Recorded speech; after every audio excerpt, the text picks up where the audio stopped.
बात करेंगे कामरान टिसोरी की जो ऑडियो लीक हुई है उस पर, जिस पर रिजर्वेशंस हैं एमकेएम को, और वो कह रहे हैं कि इसका फैसला अब हमने करना है कि हमने अब इत्तेहाद करना है या नहीं करना है। On the other hand KPK assembly में जो कुछ हुआ है, oh my God that was hilarious. Bukhari साहब, सबसे पहले तो ऑडियो लीक, मुझे बड़ा मजा आया ऑडियो सुनने के बाद। आई डोंट नो इतनी देर के बाद ट्विस्ट आया। ये कहानी बड़ी मजेदार है, इसके लिए काफ़ी वक्त दरकार है, लेकिन हम चूँकि वक्त के पाबंद हैं। देखिए, गुजारिश ये है कि इसकी कहानी आपको शुरू करनी पड़ेगी 8 फरवरी से। 8 फरवरी को इलेक्शन हुए, रिजल्ट आ गए सामने। यस। उसके बाद से फिर टीमें तश्कील पा गई कि तीनों पार्टियां जो है मेन स्ट्रीम, पीपल्स पार्टी, नून लीग और एमक्यूएम, ये मिलकर आपस में बातचीत गवर्नमेंट बनाएंगी। उन मुज़ाकरात के बीच क्या हुआ, कैसे हुआ, क्यों हुआ, इसके बारे में कामरान टिसोरी राब्ता कमेटी को ब्रीफिंग दे रहे हैं। हाँ जी, ठीक हो गया।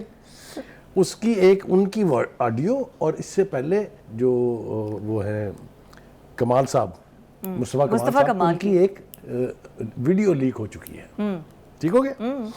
अब हमने देखना ये है कि असल सूरत है क्या ऑन ग्राउंड। यस, सूरत ये है कि आपको याद होगा जब पीपल्स पार्टी और नून लीग में बातचीत हो रही थी तो पीपल्स पार्टी ने बड़ी एक लंबी मुतालबात की लिस्ट दी थी जी। ठीक है जी, हमें ये भी चाहिए, हमें ये भी चाहिए, हमें ये भी चाहिए, हमें आईनी ओहदे भी चाहिए, हमें ये भी चाहिए। हाँ।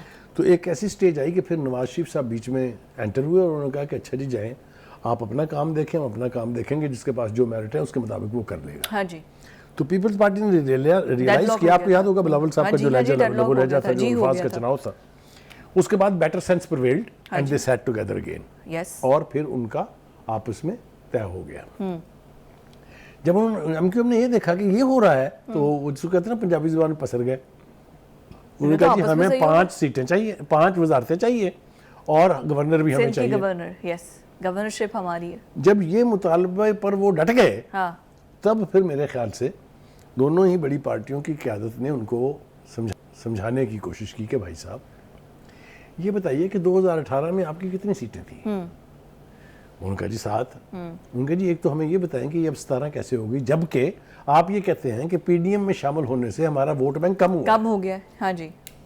तो अब ये एक वजारत पड़ी है, हाँ, लेनी है तो लो, नहीं तो तो जाओ। हाँ। अब ये जो गुफ्तगू है ये वो बयान कर रहे हैं और उसको आपको बयान करनी पड़ेगी। हमारा 100% मैंडेट चोरी है तो उनका वो लाइन बोले। देखिए मैं आ रहा हूँ, उस तरफ ही आ रहा हूँ। देखिए उन्होंने जब ये गुफ्तगू हुई कि जी आपका ये मैंडेट जो है ये तो आपका बनता नहीं है, आपके तो 7 सीटें थी और आपने पीडीएम में शमूलियत भी की हुई थी, तो ये तो कम होनी चाहिए थी, आपकी 17 कैसे हो गई। हाँ। तो फिर जवाबा गजल के तौर पे उन्होंने भी कहा कि अगर हमारा मैंडेट 100% झूठा है तो आपका 200% झूठा है। अब आप मुझे अगर ये कहेंगी भी कि जी उन्होंने किसको कहा है ये मैं नहीं बताऊंगा, आप ये देख लीजिए किसके पास सबसे ज़्यादा सीटें हैं अलावा पीटीआई के। अच्छा। तो ये इशारा उस तरफ था, कह लेने दीजिए मुझे कि ये इशारा उनका नून लीग की तरफ था। ठीक है जी। तो कहने का मतलब ये है कि जब आप सियासी ब्लैकमेल पर उतर आएँ या आप सियासी प्रेशर बढ़ाएं विदाउट हैविंग द वेट, तो फिर उसका नतीजा यही निकलता है। तो वो गुफ्तगू जो है वो सारी की सारी is a reproduction of what was said in those meetings. ये बात अगर हम समझा पाए अपने नाज़रीन को तो मेरे ख्याल से बहुत आसानी से ये सारी सूरत हाल जो है उनको समझ आ जाएगी। ठीक हो गया जी। अब अल्टीमेटली क्या होगा, वो खुद ही कह रहे हैं कि जब वो किसी और को गवर्नर बनाना चाह रहे हैं, आपको भी पता है कि वो मकबूल सिद्दीकी को नाम पता है, उन्होंने उनके कंधे पर रखकर गोली चलाई। करेक्ट जनाब। अब ये यहाँ से अब आप वापस मेरा ख्याल है हम फ्लाई करें टू केपीके असेंबली में। केपीके असेंबली का भी आज पहला दिन था और हल्फ बर्दारी की तकरीब हुई, हल्फ उठाया। तवक्को ये थी कि तमाम तर तवक्कात के बरक्स it will be a peaceful show, better sense will prevail, लेकिन ऐसा नहीं हुआ।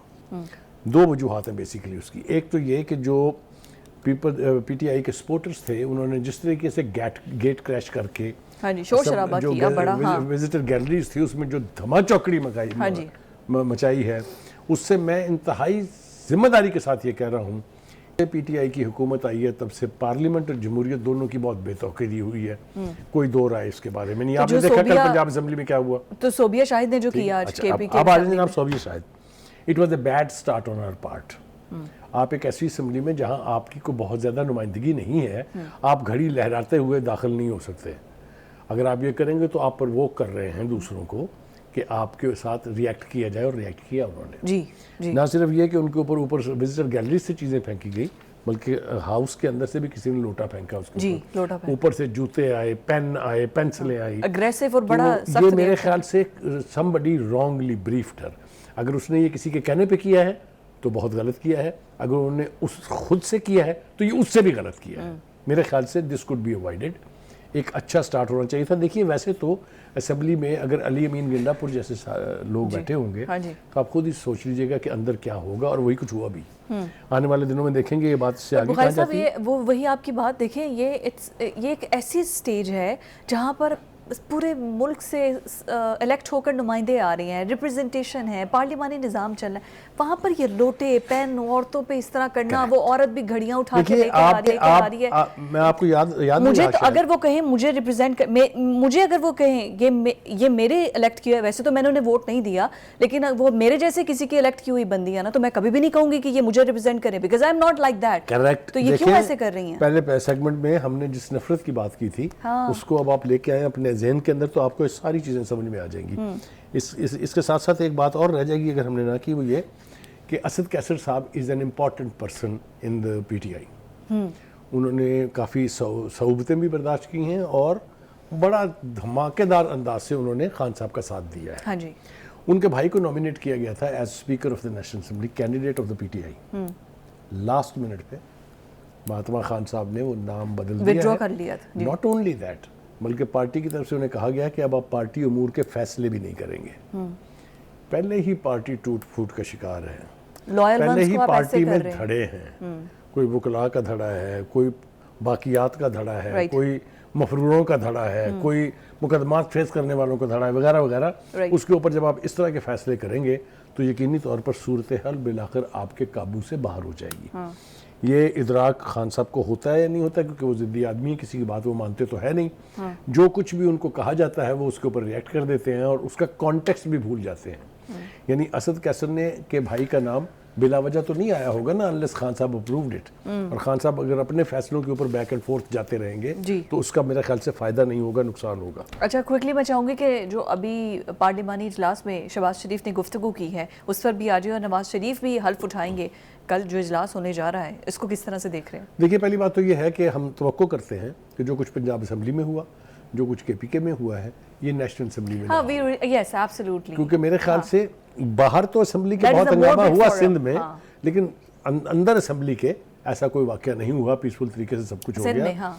मैंने पहले कहा था, मैं अपनी बात फिर दोहरा रहा हूँ, पता नहीं क्यों इन पिछले 5-6 सालों में पार्लियामेंट और पार्लियामेंट का कोई भी, चाहे वो प्रोविंशियल असम्बलीज हैं, चाहे वो सेंटर मरकज़ी कौमी असम्बली है या सेनेट है, वहाँ बेतौकीरी बहुत हुई है, जमहूरियत की भी और पार्लियामेंट की भी। इसके बारे में तो कोई दो राय नहीं है।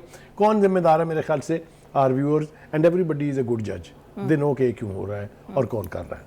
अच्छा, अब ये आ तो जाए पहले जनाब, जो अयाज सादिक साहब जो है, he deserves it very well He as is a an speaker. excellent He speaker. ran the house perfectly in a Absolutely. graceful I'm in the manner. favor. Right. दूसरी बात यह कि ऑब्वियसली शहबाज शरीफ साहब जो है वो नॉमिनेटेड प्राइम मिनिस्टर हैं, वो प्राइम मिनिस्टर का ओथ ले भी लेंगे, बन भी जाएंगे वो।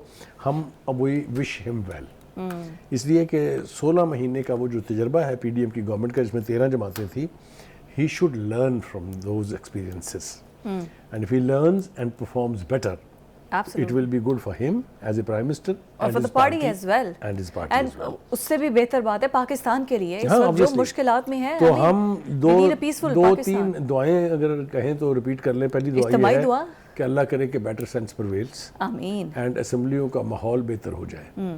दूसरा ये कि जो इलेक्ट्रल प्रोसेस है वो अपने मंतकी इंजाम तक पहुंचे खैर खैरियत से, बजाय किसी बड़े हंगामे के।